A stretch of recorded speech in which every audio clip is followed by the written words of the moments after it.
یہ واقعہ جو میں آپ کو سنا رہی ہوں یہ ایک طوائف کا واقعہ ہے جس سے 7 ولیوں کی پیدائش ہوئی۔ تو غور سے سنیے گا، اینڈ تک سنیے گا۔ وہ بہت ہی خوبصورت تھی، وہ اتنی خوبصورت تھی کہ جو کوئی بھی اس کو دیکھتا اس کی محبت میں گرفتار ہو جاتا اور اس کے دل میں اس سے برائی کرنے کی خواہش پیدا ہو جاتی۔ اس نے اپنے گھر کو ایک محل کی طرح سجا رکھا تھا اور اس محل نما گھر میں اس نے ایک تخت رکھا ہوا تھا اور وہ بن سنور کر اس تخت پر بیٹھ جایا کرتی تھی۔ وہ انتہا کی خوبصورت مگر اس کے ساتھ ساتھ انتہا کی بدکار بھی تھی۔ اس کے گھر ہر وقت مردوں کا آنا جانا لگا رہتا تھا۔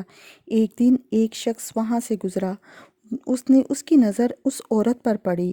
وہ شخص انتہائی عبادت گزار تھا، اس کا شمار عابدوں اور زاہدوں میں ہوتا تھا۔ اس نوجوان کی جب اس عورت پر نظر پڑی تو اس کی ایسی تصویر اس کے ذہن میں بنی کہ جب وہ واپس گیا تو اس کا عبادت میں دل نہ لگا۔ اس نے ہر ممکن کوشش کی کہ اس کو اپنے دل سے نکال سکے مگر اس کی ہر کوشش ناکام ہو گئی۔ وہ اس عورت کو اپنے ذہن، اپنے دل سے نہ نکال سکا۔ بہت زیادہ کوشش کے بعد بھی جب وہ اس کو اپنے دل و دماغ سے نکالنے میں ناکام ہو گیا، جمع کی جتنی رقم میں وہ عورت کسی مرد کو اپنے قریب آنے دیتی۔ جب وہ رقم جمع ہوگی تو وہ رقم لے کر اس عورت کے پاس گیا۔ جب وہ اس عورت کے پاس پہنچا اور اس کے قریب تخت کے قریب بیٹھا تو اس کے دل میں خیال آیا، میں نے تو اپنی ساری زندگی اللہ کی عبادت اور اطاعت میں گزار دی۔ اگر آج میں یہ کام کرتے ہوئے مر گیا تو میں اللہ کو کیا منہ دکھاؤں گا؟ بس پھر کیا تھا؟ اس خیال کے آتے ہی اس کا جسم کانپنے لگ گیا۔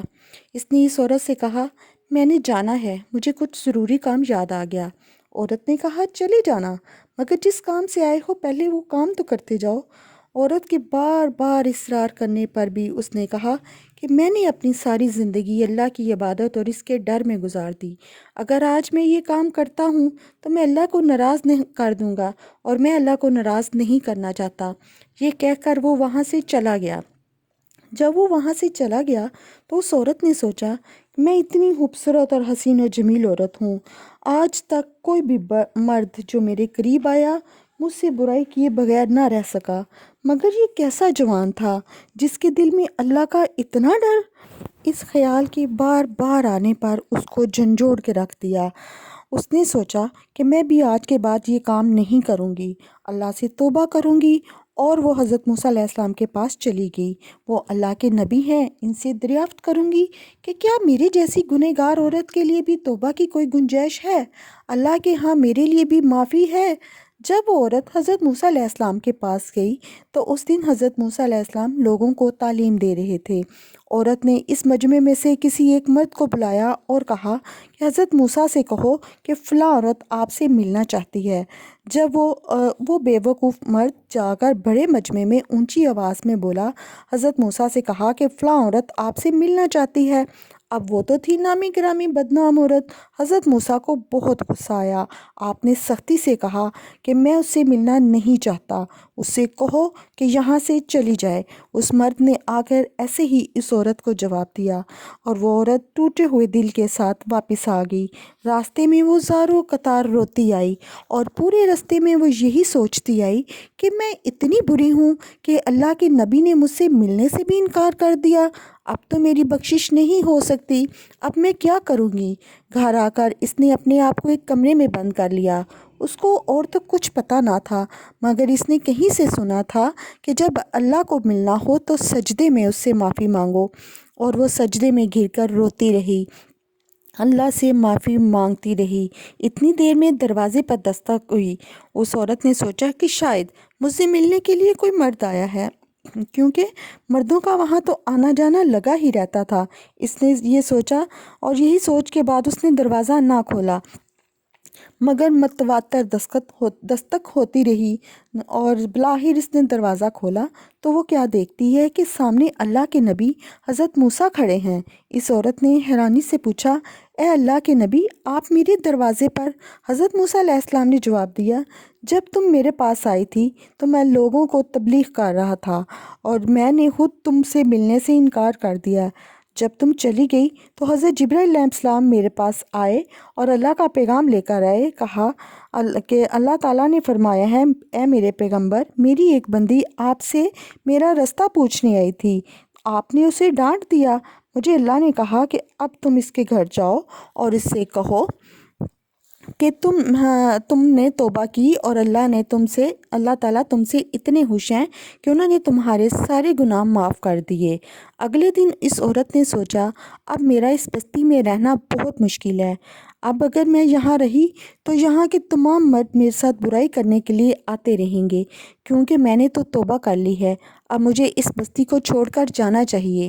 چنانچہ اس عورت نے وہ بستی چھوڑ دی اور اس مرد کی تلاش کرنے کے لیے نکل پڑی، جس کی وجہ سے اسے توبہ کی توفیق ہوئی۔ اس نوجوان کو ڈھونڈنے کے لیے وہ جگہ جگہ ماری ماری پھرتی رہی۔ جب اس کو آخرکار وہ مل گیا اور وہ اس کے گھر پہنچی تو کسی نے اس کو بتایا وہ عبادت کر رہا ہے، جب فارغ ہوگا تو اس عورت سے آپ سے ملاقات کر لے گا۔ وہ عورت اس کا انتظار کرنے کے لیے اسی کے صحن میں بیٹھ گئی۔ جب وہ نوجوان عبادت سے فارغ ہو کر کمرے سے باہر نکلا تو صحن میں اسی عورت کو بیٹھے ہوئے دیکھا تو اس کے ذہن میں خیال آیا، شاید یہ یہاں بھی میرا ایمان خراب کرنے کے لیے آ گئی۔ میں نے تو اسے اتنی مشکل سے اپنے تصورات سے نکالا ہے۔ وہ نوجوان وہیں پہ گرا اور اس کی موت ہو گئی۔ اس عورت نے اس کے گھر والوں کو بتایا کہ پہلے میں ایسی عورت تھی اور اب میں نے اپنی زندگی سے توبہ کر لی اور میں یہاں اس نوجوان سے ملنے آئی تھی تاکہ اس سے نکاح کر کے باقی کی زندگی آرام سے گزاروں۔ اسے بتایا گیا کہ اس نوجوان کا ایک بڑا بھائی بھی ہے، اس سے پوچھتے ہیں اگر وہ آپ سے نکاح کر لے تو۔ علماء کہتے ہیں کہ اس عورت کی شادی اس نوجوان کے بڑے بھائی سے ہو گئی۔ اللہ تعالیٰ نے اس عورت کو سچے دل سے معافی مانگنے کا اجر یہ دیا کہ ان کو 7 بیٹے عطا کیے، جو بعد میں ساتوں کے ساتوں بنی اسرائیل کے ولی گزرے۔ تو یہ ایک واقعہ تھا کہ کیسے ایک طوائف سے 7 ولیوں کی پیدائش ہوئی۔ اس سارے واقعے سنانے کا مقصد یہ ہے کہ کبھی بھی کسی کو یہ مت سوچو کہ اس بندے نے اتنے گناہ کیے تھے، اس کی بخشش نہیں ہو سکتی یا اب اس کے لیے معافی کے دروازے بند ہیں۔ یہ اللہ تعالیٰ جانتے ہیں کس کو کیا کرنا ہے اور کس کو کیا مقام دینا ہے۔